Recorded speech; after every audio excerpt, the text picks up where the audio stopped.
Forrest is making farty noises. Actually, it's Bodhi. Hi guys, welcome to my 35-week pregnancy vlog. Blackwood, say hi. Hi, oh, the instant purrer. How are you all? I hope you're doing well. I am good. I've had a really interesting week. Hi, Gray. I was wondering where you had got to. I haven't seen you in a few days. Oh my goodness, I wondered where you were. So I have had Bodhi's looking at me. What, bud? I'm doing my video. Sorry? You may have one. He asked if he could have a vegan honeycomb. And then he sprinted to the kitchen, which no longer exists. So our pantry is now substituting for our kitchen. So we have had a really overall great week. The beginning of the week was really tumultuous because I was navigating through so many big feelings. I felt very hormonal. That's where you should be scratching. Yeah. Oh, the cats have been doing the scratching on the furniture, which obviously you should expect when you get cats. But I was trying to figure out how to get them to scratch outdoors, and I just saw them scratching on a tree over there. So yeah, oh goodness, I had such a kind of an emotional few days. Mark was landing, he had landed in Australia. He was in Brisbane, and he texted me being like, oh my gosh, I just got this offer for a TV show. The pilot would shoot next week. It shoots in LA, and it's a network show. And I was like, whoa, so much information. And you know, initially I'm like, oh my God, that's so cool. And then just the reality of the idea dawned on me. What was it going to be like to have him come back for a few days and then have to leave again? And then also, excuse me, Missy Bitey. Actually, you're the boy, aren't you? Look at him attacking me. Look, I'm showing everyone you're abusing me. So just the reality of him. Ow! I'm not your toy. I'm not your toy. Ow. Oh my goodness. Yeah, the reality of him coming and then leaving again. And I had just, stop it. Blackwood. No, I'm not playing that game. You can play with my scrunchie. It really threw me for a loop because I was so excited just to have him back and to be able to focus on the pregnancy and to just have long lazy days here in the hills, and you know, hubby's with me, and I was so truly craving that after having just a really intense week. But it wasn't meant to be, and that's okay. And we made the decision that he would take the show. They managed to condense his days down to like 3 shooting days for the pilot, which meant he has to fly out, do some fittings, do a read through, do the pilot, and then fly straight back again. So really it's a total of a week, like 7 days of not seeing him. And I was like, oh, I can totally do that. It is my own problem that I get so tired and busy because I'm saying yes to things, and that's what happened last week. I said yes to a bunch of different things, but I had a really beautiful experience last week, actually, in hindsight. Even though I was busy, I got to edit the advertiser for International Women's Day, and I found that really fascinating to actually be able to sway the media for a day and to be surrounded by these inspiring other South Australian women. And we all got to say what was going to be in the newspaper for the next day. So that was a really interesting experience. And even though there was a significant time commitment, from just answering interviews and, you know, sending articles in and editing articles. I'm really glad I did it. And I also filmed for this documentary that Mandala Birth is doing. And it was really lovely. I had a beautiful group of people here filming me for that. It was all about empowered and informed birth choices, and that's something I'm really passionate about. So it was actually cruisy. I think looking at my schedule, I was like, oh, I've got so much going on. But it was great. And then, you know, Mark and I were meant to do a road trip. We would be still driving on our road trip right now. But because he had to leave Sunday, we cancelled that. And I'm so glad we did, because we ended up having one of the best weekends of our lives as a family. We were together at this totally dreamy festival, WOMAD, which is world music and dance. And just like to be amongst a really cool collective of people who have similar interests, and you know, there was music and just like a great energy there, amazing little pop-up vintage clothing stores. I bought a bunch of like hand knitted hippie outfits for the kids, and we channeled our inner hippies for it and ran around barefoot and just got really dirty. And we were there with our friends, and the kids just played in this amazing kids zone that they had set up, and everything was built from natural elements. It was just the most perfect weekend, and I loved it. And of course, I started the beginning of the week panicking and worried about the idea of Mark's show going while I'm shooting A Discovery of Witches.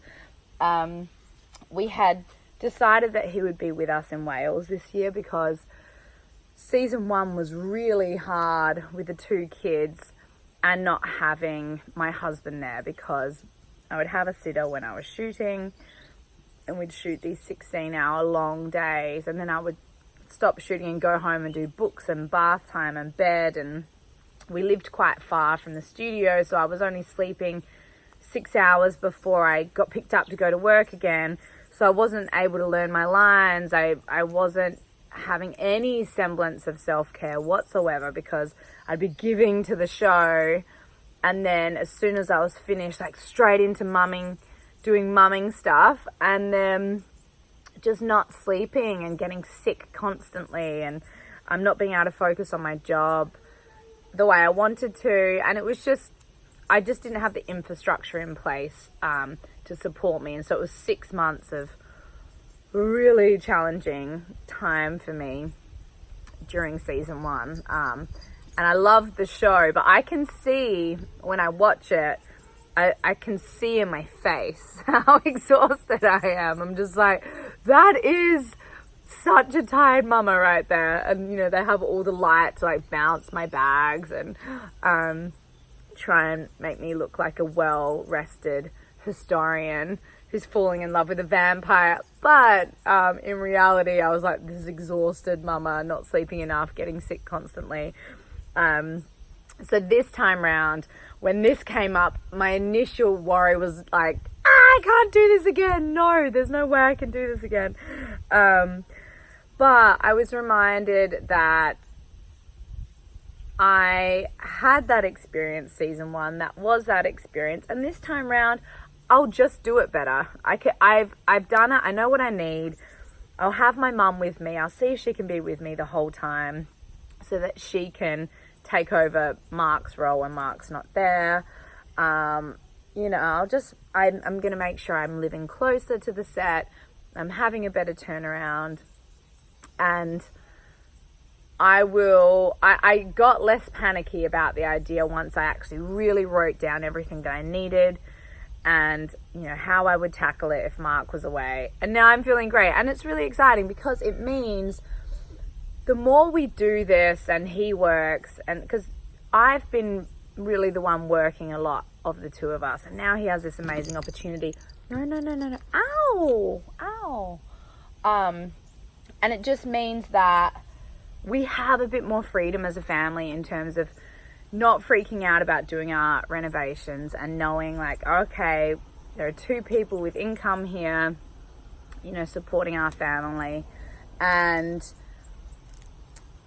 this could hopefully be the last time that we're working at the same time. And who knows how long his show will go. Who knows if it's even going to get picked up. So I was just future tripping. And then once I realized that I was future tripping, I handled my emotions. And then I realized, like, oh, what an amazing celebration. This is such a great opportunity for him, and for us as a family. And it brings us one step closer to our goal of just living here at this property, being in Australia, raising our children here, and just, you know, working when we want to work and keeping the family together. And but obviously you can only do that when you're in a position where that makes sense, and we're not in that position yet. And so this is one step closer to being able to live out that dream. So it was what an interesting week. I blamed the hormones. I was like, whoa, I'm really emotional. And then the rest of the week was just wonderful. And I know that it will go really fast, him going and being in Vancouver shooting. And I'm excited for him and that adventure. I think it's going to be wonderful. And as soon as he gets back, I'll be 37 weeks. I'm going to start all the things. I'm going to be doing the red raspberry leaf tea, the evening primrose oil. I went to my chiropractic appointment, and baby girl is in such an optimal position right now, which is great. I really don't want to experience back labor again. And for anyone watching, really try and get in tune with your baby's position in the last few weeks of pregnancy. I had no idea with Bodhi. I just didn't even know to think about it. And he was posterior, and I probably could have prepared myself a little bit more to ensure that he wasn't sitting in that position. But I just didn't know about spinning babies. I didn't know about the Webster technique. I didn't know about chiropractic work or acupuncture. I wasn't fully in tune with those things. And with Forrest, because he was in a similar position to Bodhi, but he flipped and he got into a really great position. And I think it was because of all the things I was doing. I was hanging off of chairs and upside down and going to the chiropractor, and she really got him into a great position. And then, of course, I had a much cruisier labor, and I didn't experience the back labor. No, I don't want to play like that. Gentle play. Okay, talking to a kitten. He's not listening. Ow, that one really got me. Ow, stop. No. Ouchie. Yeah, play with this, play with that. Anyway, all right, this video is getting long. Don't have the greatest internet up here, so it's going to take me about 92 hours to upload this to YouTube. Yay. All right, I'll quickly show you my belly. Ugh. Do you like my get up here? Oh, okay, here's the belly. Look at that big girl. Front on, you see these marks here? Boom, boom, boom. I got bitten by a hopper ant on the property, and it scarred me. That was at Bodhi's birthday party when we had the hopper ant situation. Bodhi's saying bull ant. Oh, bull ant. Okay, bull ant. There were hopper ants. Bull ant. Anyway. Okay. Mwah. I will see you next week when I'm 36 weeks pregnant. Oh my God. Wow. Crazy. Oh, and I forgot to say, I had a scan, and maybe I said that last week, but I had low or borderline low amniotic fluid. So I'm trying to do all the things to build it back up again. And I'm actually going to request to go in for another scan this week, just to see if any of the things I've been doing has helped to increase my amniotic fluid. Otherwise, they said, oh, it's better if she doesn't go post date. So anyway, we'll see how that turns out. Okay, so much love. Bye.